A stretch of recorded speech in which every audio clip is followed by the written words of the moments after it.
avec l'apparition d'épidémies qui sont souvent liées au fait qu'il y a un déséquilibre dans justement les espèces animales et qui participent aujourd'hui à des menaces qui sont bien concrètes, qu'on a vécues il n'y a pas si longtemps que ça, des pandémies d'origine virale, et qui sont liées à la modification notamment de nos activités humaines sur les sols, la façon dont on dérange les animaux, les espèces, les contacts qu'on crée entre des animaux sauvages, des animaux domestiques, et qui finalement finissent par donner des épidémies humaines. Donc c'est en ça que la biodiversité me touche particulièrement. Et puis aussi dans le fait que, alors ça c'est un peu anthropocentré, j'en suis désolée, mais la faune et la flore sont des réserves aussi inépuisables de médicaments, peut-être de futurs médicaments, et des médicaments qu'on a maintenant. Vous savez que 60% de nos médicaments sont issus des plantes. Et c'est vrai que la préservation de cette biodiversité, même si c'est à des fins qui sont intéressantes pour l'homme, fait aussi partie des choses qui sont majeures, parce qu'on connaît très très peu de choses encore sur le pouvoir des plantes et pour nous guérir. Ok, génial. Donc tu dis c'est 60%. 60% de nos médicaments sont issus des plantes. Sont issus des plantes. Tout à fait. Okay. Donc c'est de la phytothérapie, mais industrialisée. Voilà. C'est une phytothérapie qui a en fait changé complètement de perspective, puisque dans ce qui est la phytothérapie, ce qui est merveilleux, c'est qu'on prend une plante dans son entièreté, qui avec toutes ses molécules et toute son efficacité. Là, la médecine a fait qu'on a choisi au sein d'une plante la molécule qui était la plus active. Mais de ce fait-là, on a aussi sans doute perdu beaucoup de choses concernant la synergie. Mais ça a permis que des chimistes extraient des molécules et en fassent des médicaments brevetés, financés, distribués, voilà, etc. Donc c'est des choses qui sont un peu différentes, mais il ne faut pas oublier qu'à la base, 60% des médicaments, ça provient des saules, des plantes, des ifs, voilà, de tout ça. Ok, quand tu dis ça nous prive des synergies, c'est-à-dire que, grosso modo, si on prend qu'une partie de la plante, on empêche l'entièreté de la plante d'avoir des effets collatéraux potentiellement bénéfiques sur notre organisme, c'est ça? Voilà, c'est en fait une vision très différente entre la médecine et la phyto, c'est-à-dire qu'en fait on devrait se compléter, mais la phyto, vous avez effectivement toute cette entièreté qu'on appelle le totem de la plante, qui fait qu'en plus d'une action précise, par exemple anti-inflammatoire, elle va aussi avoir une action sur le stress, aussi une action antioxydante, aussi une action, voilà. Et tout ça se conjugue pour donner un effet qui est plus global. Alors qu'avec une seule molécule, vous pouvez atteindre une cible, là vous allez traiter un problème, mais du coup, vous allez peut-être vous priver de ce côté global. Super intéressant, ça me fait beaucoup penser à ce que j'entends dans la permaculture, là, des interactions entre plantes et des effets collatéraux positifs. Enfin, super intéressant, merci beaucoup. Tu l'as pas dit, mais tu es aussi, avec la médecine intégrative, tu t'intéresses beaucoup au concept One Health. Et donc, est-ce que tu peux en dire deux mots juste pour présenter le concept? Il y a Alice Guillon qui est ici dans le public, qui travaille avec toi là-dessus. C'est presque plus mon côté infectiologue, ça. En fait, le côté une seule santé, c'est la prise de conscience que notre santé humaine est bien évidemment dépendante de la santé des animaux et de la santé des écosystèmes. Là aussi, je reviens aux épidémies. C'est évident aujourd'hui de bien comprendre que quand un animal finalement nous transmet quelque chose, ça a des conséquences humaines dramatiques. Quand on a un air qui est pollué, quand on a de l'eau qui est polluée, ça a des conséquences sur notre santé et la santé des animaux et des écosystèmes. Donc voilà, c'est le côté One Health. On le dit en anglais parce que ça parle un peu plus qu'une seule santé, c'est pas très facile à... Voilà, c'est effectivement cette prise de conscience que tout est lié et qu'on ne peut pas s'imaginer comme on l'a fait avant, nous, humains, au sommet d'une pyramide. Non, nous sommes partie intégrante de tout ça. C'est passé d'un modèle de prédation où on peut se servir de ce qui est à disposition comme si c'était infini, à un modèle d'interdépendance. Exactement. Donc ouais. l'interdépendance. L'interdépendance, ça parle aussi, moi j'ai vu, je sais plus si c'était en Amérique du Sud, je crois, il y a eu une rivière qui a obtenu des droits, je pense que c'est en Colombie. Donc c'est l'idée que finalement, avant que l'être humain dégrade les milieux naturels, on peut leur accorder des droits, parce que finalement notre santé, la santé de l'ensemble du vivant dépend. C'est ça? Tout à fait. Okay. Et puisque tu parlais de médecine intégrative, en fait, l'idée de la médecine intégrative, c'est plutôt de donner des solutions aux problèmes qu'on constate par notre environnement, de donner des solutions en se comportant ou en ayant des pratiques, des habitudes d'hygiène de vie qui permettent d'éviter que tout cet environnement potentiellement toxique ne nous rende malades. Ok, génial. Super, je suis vraiment ravi de vous avoir tous les deux. Il y en a beaucoup tout dans ma maison, personnellement. Mais non, ce que je veux dire, c'est que pour compléter un petit peu ce qu'ont dit mes voisins, il y a quand même un élément fondamental aussi de la biomasse, dont on n'a pas trop parlé, c'est les bactéries. En fait, les êtres les plus nombreux au monde, et de loin, c'est les bactéries. Et donc, des bactéries, on en a partout dans le sol, mais on a aussi dans notre corps, c'est ce qu'on appelle le microbiote, comme vous le savez. C'est-à-dire toutes ces bactéries qui œuvrent pour notre bonne santé. Dans le sol, elles œuvrent aussi pour la bonne santé du sol. Et ce qu'on a démontré finalement ces derniers temps, et moi je trouve que cette idée elle est importante, c'est que l'homme a non seulement réussi avec l'Anthropocène à changer le climat, mais il a aussi changé le microbiote de la Terre. Il a modifié le microbiote de l'ensemble de la Terre. Et qu'est-ce qu'il a fait avec les intrants, avec les produits chimiques, avec tout ça?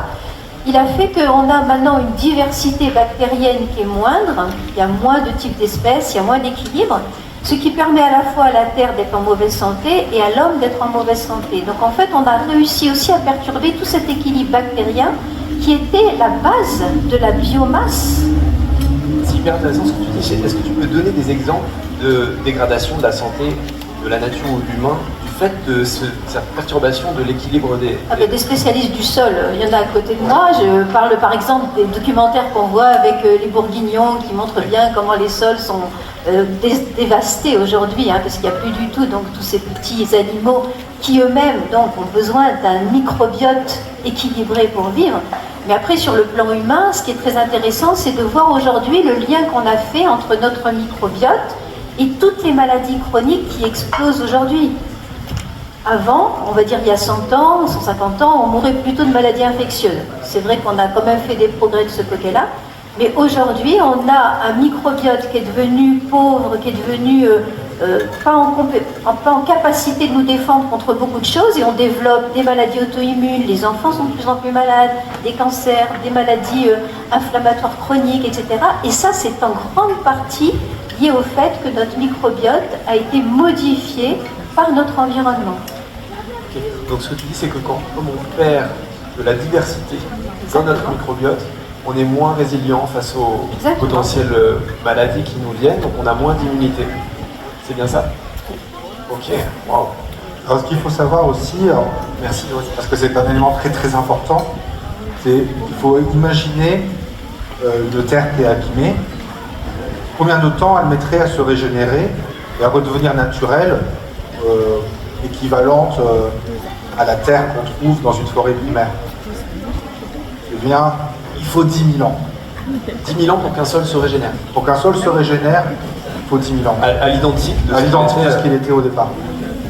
Et ça, c'est très problématique puisque c'est des échelles de temps tellement grandes. À notre échelle maintenant de l'Anthropocène, c'est un défi impossible à relever pour l'instant. Parce que ce que j'avais cru comprendre, Léa, peut-être tu détailleras, mais alors bon, il y a la bétonisation qui relève une partie des sols, il y a aussi l'agriculture intensive qui rend les sols morts. C'est ça. Donc ce que tu dis, c'est qu'il faut attendre 10 000 ans pour pouvoir les retrouver dans l'état initial. C'est ça, 10 000 ans. C'est aujourd'hui, tout le monde le sait, tous les médecins le disent, même si c'est un peu difficile à entendre, qu'on a une alimentation qui n'est pas adéquate, en tout cas pour notre santé, notamment beaucoup trop riche en protéines animales. Nous sommes un pays d'élevage, on a beaucoup d'élevage, notamment d'élevage bovin. Le Français mange en moyenne 83 kg de viande par personne et par an. C'est beaucoup. La moyenne mondiale, c'est une quarantaine de kilos. D'accord. 2 fois plus que la moyenne mondiale. 2 fois plus que la moyenne mondiale. Qu'est-ce qu'on utilise pour nourrir notre bétail, notamment les bovins? Des céréales. Nous sommes un pays céréalier en France. On a vraiment pas mal de céréales, sauf que 60% des céréales qu'on produit sont destinées uniquement à l'alimentation des bovins. Pour les céréales, dites-moi si je dis des bêtises, on a des dérogations qui font qu'on a le droit de mettre 200 fois plus de résidus de pesticides que pour la culture maraîchère. Donc cultiver des céréales, c'est pas forcément génial pour l'environnement. Mais on le donne 200 fois plus. C'est des céréales donc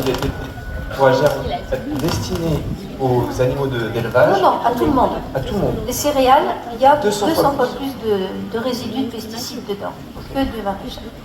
Que se passe-t-il puisqu'on a besoin d'alimenter encore plus notre bétail par d'autres substances? On fait venir des soja OGM, des tourteaux de soja OGM, d'ailleurs, qui participent à la déforestation au Brésil, en Amazonie, etc.